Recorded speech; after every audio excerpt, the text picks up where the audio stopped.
To present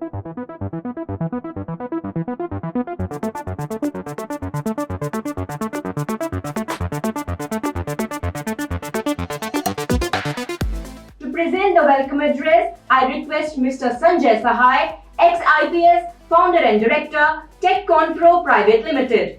Mr. Sahay belongs to the 1989 batch of the IPS, former ADGP, Karnataka. He took VRS in March last year. In his last posting, he completed M-Passport in Karnataka and finalized the DPR for Police ITV2. He is the national coordinator for the BP R&D's research project on effectiveness of CCTV in law enforcement in 6 cities. He is also pioneer and leading expert in cybersecurity with end-to-end expertise from critical infrastructure cyber breaches to cyber forensics. He is a leading expert on cybersecurity in India. Thank you, Dr. Deepak Kumar Sahay, for having invited me for the 6th Cyber and Data Security Summit 2022. And the theme of this particular summit is how to mitigate fraud in a digital world. Given the situation we are in for the last 2 years, we have finally entered what I call as the digital immersion age. The digital transformation which the companies tried to make for last 2 decades was finally accentuated and achieved by COVID. It is a very different sort of a factor which brought us into a situation where the physical world finally got restricted to our particular rooms and houses given the pandemic situation. So we stressed out into the online world to fulfill all our requirements, may it be education, may it be your job, entertainment, interacting with the friends and families, to the extent that even marriages, birthdays, everything started happening in the digital world. So that is the nature of the digital world, the way which it has encompassed today. When whole life moves on to the digital world, it's primordial that all other activities also move on to the digital world. And the organized crime syndicates and the people who were in the work of hacking and data breaches and things of that nature, they had a field day. And we find that the cyber crimes has increased phenomenally over the last 2 years, more so in the areas of ransomware, where we find it as a new threat and an existential threat to mankind. So the topic of the day today is the changing face of cybercrime in the digital immersion age. So cybercrime, the way it started a couple of years back or a couple of decades back, and the way it is progressing, through my lecture, through my welcome address, I'll give you a fair idea as to where we come from and where we are going. So I come from a background, I'm an ex-IPS officer, and I spent nearly 15, 20 years of my career in the police in trying to fathom out what IT is, what technology is, what information and technology, information and communication technology is. And I have done large number of projects. So my initiation or baptism into technology has been through an ERP by name Police IT. So it is just 2.5 million lines of coding. And suffice to say that currently it's working all across Karnataka Police at 1,637 locations, 517 screens, 422 reports, and one single screen, which we call as the statement 17, can take care of nearly 6 lakh criminal cases and 2 lakh criminal records. So we start with the lecture. This is the digital immersion age. So unaware of the tools in the digital immersion age, it is thought that we should be aware of the tools by which we live. By which we live, what we understand is that nearly 70-80% of our life is on cloud today. How many of us understand the cloud? How many of the companies understand the cloud? How many of us understand the wherewithal or the dangers of living in a cloud environment or a cloud world?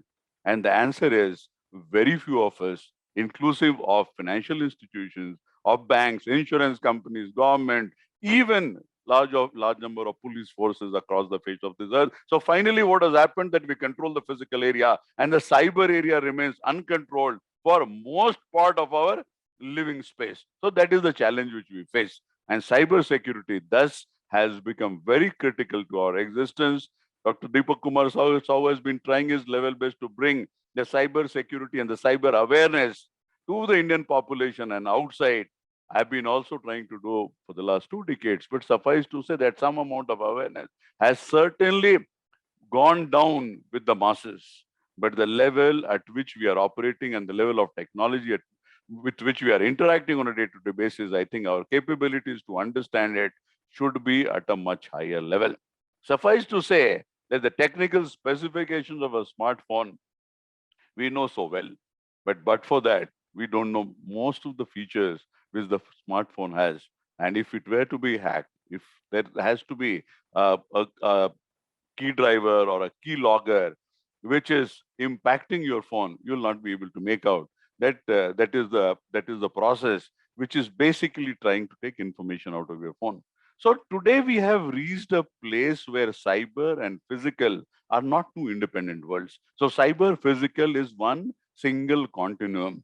This is what we call as the industrial revolution 4.0 or industry 4.0, where cyber and physical becomes a continuum, and that is what life is all about. And as we move further, we will get into something what you call as the augmented and virtual reality, where you get into metaverse, which is the replication of what is there in the digital space with lots of other features and interoperability between the two different spaces.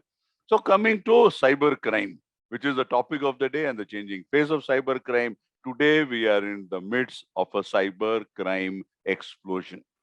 And the nature of the cyber crime we have been trying to divide in couple of categories, but unfortunately today it has reached a level where it's very difficult to even categorize it. And the total quantum of cyber crime which happens on a regular basis and the total number of cyber crimes reported, there is a huge gap, and that huge gap is not being bridged. On the other way, it is actually that gap is increasing. So the number of cases which reaches the law enforcement agencies and the investigative agencies is just a minuscule of the total number of cases which happen on any given day, any given week, or any given month. Globally and more in India, the reporting is very low. So if you go by the figures of 2021, it comes to 16.4 billion per day. So that is the damage which the cyber crime does. We'll not get into any further details. Suffice to say that the loss to the economy is pretty huge, and it's also in coming in way of our productivity and efficiency. It is in coming in way of our smooth, seamless conduct of business, and creates huge amount of stress. And at some particular point in time, we realize that we are against an adversary which we have absolutely no idea. If you have to secure a house, you know your doors, your windows, your entry, your compound wall, and then you have CCTVs. Literally, you have know all the things which is required to secure a house. But how do you secure your digital presence? How do you secure a company on the internet? How do you secure your servers? How do you secure your interactions? I don't think there are many people who are either aware of or have the capability and the competence, inclusive of the biggest corporations in the world, to somehow declare that they are in a position of relative strength compared to the adversaries. The total quantum of cyber crime, if it is to be calculated by way of the gross domestic product of a particular country, then cyber crime would be just around 12th or 13th as the size of a country. So this is where we have reached. So $1.5 trillion. There are not many countries. There might be around 10, 11 countries who have a GDP of beyond or above $1.5 trillion. So this is the nature of the crime. I remember, I think around 20, 25 years back, when I was SP in a district in Karnataka, I think the total property loss in the whole state was around 120 crores. So compare that 120 crores in a state of Karnataka, which would be population-wise as much of a size or as much of a population as of United Kingdom, 120 crores, and today we are talking in terms of $1.5 trillion. And the statistics which are provided for the year 2021, which has just passed by, it is really intriguing. It is really scary. And if we continue the manner we do, it will be extremely difficult for us to manage our life itself as we move further, or it remains a truncated existence, or we end up paying ransom, or we will be going in areas and ways where we will not be in control of our data, of our assets, of our movement. We will not be able to track our very existence itself. 21% of the files are not protected around the globe. I'm not sure as to what is the total percentage of pirated softwares which we use in this country. 60% of the frauds have mobile phone as their origin. And nobody is aware of the fact as to how this whole ecosystem operates and where are the different pieces of that jigsaw puzzle. And then we have the added problem of the encryption age. So 90% of the hackers are using encryption, and encryption, as we all know, is a technology which comes in way of law enforcement, of interception, of investigation, and literally anything and everything. And a 256-bit encryption can give you a nature of a security, confidentiality, and privacy, which is next to impossible to break. So coming to the chronology of cyber crime, so it started, say, around 1995. So first decade of commercial internet, and then we come to the second decade of the commercial internet, starting with curiosity. It was for fun. The kids wanted to prove it to the authorities or powers or the companies that they know more of technology than the people who are running governance or the people who are running their companies. And over a period of time, it moved on to revenge, monetary gain, and currently it is at the level of national security where critical infrastructure is at the maximum risk. I was told by Dr. Deepak Sao that we should give some case studies. So given the current nature of the threat, that is ransomware, I decided to give you the all top case studies so as to be make it a very thought-provoking sort of a seminar or a workshop or a program which is hosting on the 11th of February. So we will get into this whole gamut of ransomware as we move further. Suffice to say that the best adopters of technology are the criminals. If you go into the whole history of technology, you will realize that the first to adopt were the criminals, the best to adopt were the criminals, and the maximum to adopt were the criminals, as you see in the case of cryptocurrency today. Bitcoin gained prominence, notoriety, whatever you call it, is only through its usage in the underworld, in the digital underworld, and all transactions primarily concerned to payments in the dark web, dark net, and also related to currently ransomware. I think nearly 92 or 98% of all these transactions which happen where big ransom or big payment is to be made, I think it goes through Bitcoin. So getting hacked has become the new norm. So if somebody feels that he will never get hacked, if feels this company will never get hacked, so that is not a truism. The reality is that we should be ready with a plan which is resilient, that we can bounce back and we can put our system back in place at the earliest possible time and make it running. So out of the Fortune 500 companies, 97% has been hacked and the other 3% are not aware of the fact that they have been hacked. So this gives you a kaleidoscope of whatever is happening in the cyber security and cyber crime arena. And Lazarus is a group which I call as the ISIS of the cyber world, as has been responsible for biggest of the cyber crimes, inclusive of the Bangladesh bank heist in 2016, where Bangladesh Bank, which is the central bank of Bangladesh, so they lost around 81 or 91 million dollars. So, and they were able to compromise the Swift code, the security of the Swift code, they were able to compromise. From there, if you go into earlier cases of Sony Pictures was a place where 63 passwords were available in plain text. So basically the cyber crime or the hackers come inside, they find the passwords and they are able to get into large number of systems because their passwords were not hidden or it was put in basically servers, which was in public view once the hacker was able to get inside. So this whole global cyber crime is worth $1.5 trillion as it has been accounted or calculated in an approximate manner, I think for last 2-3 years. And it has a variety of features. We will not get into the numbers of it, but it has variety of features where data trading is also one of the components and crimeware as a service. So crime as a service or tools by which you can commit crime. So that as a service available and 1 billion from ransomware. So this has been ransomware, I think 2-3 years back, this is being talked about. And today when we come to organizations, criminal organizations like Revil, they have brought ransomware as a service. So the crime has primarily reached from a single person's crime to an organized crime to a business to an economy. So today it has reached a level of economy where legitimate and illegitimate, where the state actors and the non-state actors cannot be differentiated, and they're literally in every area. From money laundering, drugs, trafficking, and terrorism, there's absolutely no area which is not impacted by cyber crimes. Platform criminality, which means it is running like a platform, like an aggregator, the aggregator I'm talking about. So it is that method that this whole crime is being organized. Unfortunate part is that we are disorganized. We don't collaborate. We don't come together for investigation, for awareness purposes, to understand the tools. So ransomware has become a global fight. January 2022, Russia says that we have dismantled Revel.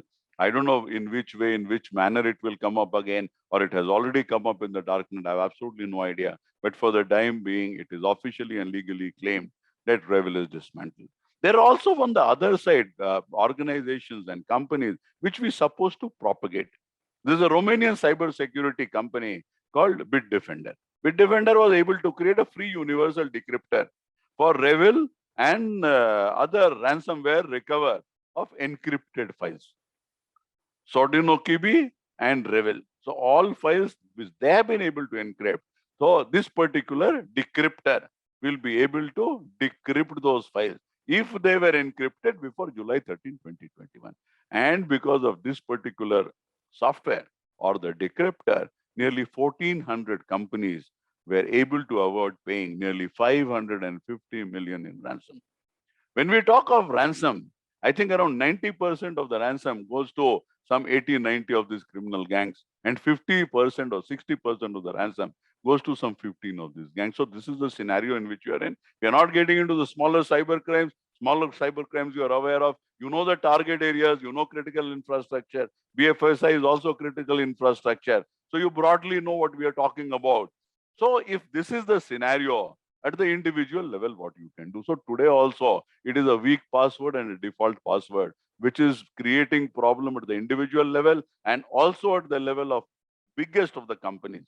Sony Productions face the same thing. I think in SolarWinds also there was an issue. And then we are not trying to understand that we are not one isolated system. We are connected to large number of systems. So we have to take care all our interfaces to a level which we are convinced that it is safe. End user didn't think before clicking. So we had a German steel.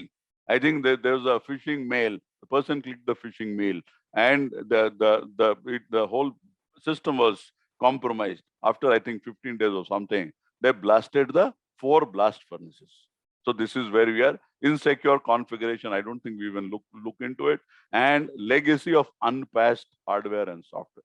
This we find in the SolarWinds case also. Even when they came to know of it, they did not do couple of actions which they're supposed to take in the first few days. And that led to other series of problems. Lack of network security, we don't know. We won't think of it. We think routers, we think modems, we think switches. So they are dead element. They are as much of a computer as any other part of a computer system or a digital system is. So we have to start to build a risk-aware culture. As of now, we don't have a risk-aware culture. Cyber security till today is a lip service and a task ticking game. So once you tick, so these are the work to be done, so it is done. Automate security hygiene and manage incidents with intelligence and protect the network and endpoints. I am an endpoint, though it is a part of a whole network. What I do on this system can impact my whole organization literally to a level where it can be decimated. Target CEO, I think he was removed many years back because the nature of attack, because of the nature of the attack. So return of investment, which the companies are looking for in cyber security, does not make sense. Return on investment in cyber security is that you will not be decimated, you will not go out of business. So broadly today, in the remedial side, individuals have a role to play, corporates have a role to play, and governments have to do a role to play. All of them need technical understanding. All of them need to understand the whole ecosystem. All of them need collaboration. They have to understand technical tools. In today's world, 50% is your domain knowledge and 50% is technical knowledge. If you are not able to merge the two, if you are not able to marry the two, you cannot move further. And cyber security has faced music precisely because of that. It is basically left to a couple of IT people to run the cyber security mechanism, not realizing the fact that every single person who works for that organization is a cyber security threat. Every single person who is out there in the system can create havoc to a nature which you cannot imagine. So by way of ignorance or by way of excess knowledge or by way of criminal intent and a criminal motive or by way of governments getting into a huge drive or a overdrive of surveillance, I think this whole combination of it, it is certainly a threat to data protection, to our privacy, for normal business, critical infrastructure, national security, and I think every possible gamut of human existence. So the bad guys are smart, well equipped, and determined. There is absolutely no reason that the good guys can't be the same. So we have to change our strategy. We have to collaborate. We have to bring technical skills to the fore, understand the ecosystem, have clear-cut protocols, go into overdrive of security till the time we reach the first basic threshold of comfort level, of a level where we can say that we are reasonably secure. 100% security does not come. So if 100% security does not come, resilience is the next name of the game. So we should be a completely resilient digital society, digital economy. And with this, I end my lecture. Thanks a lot. Thank you very much. Thank you very much. Thank you, Mr. Sahay, for sharing such wonderful insights on the latest happening in the world of cybercrime.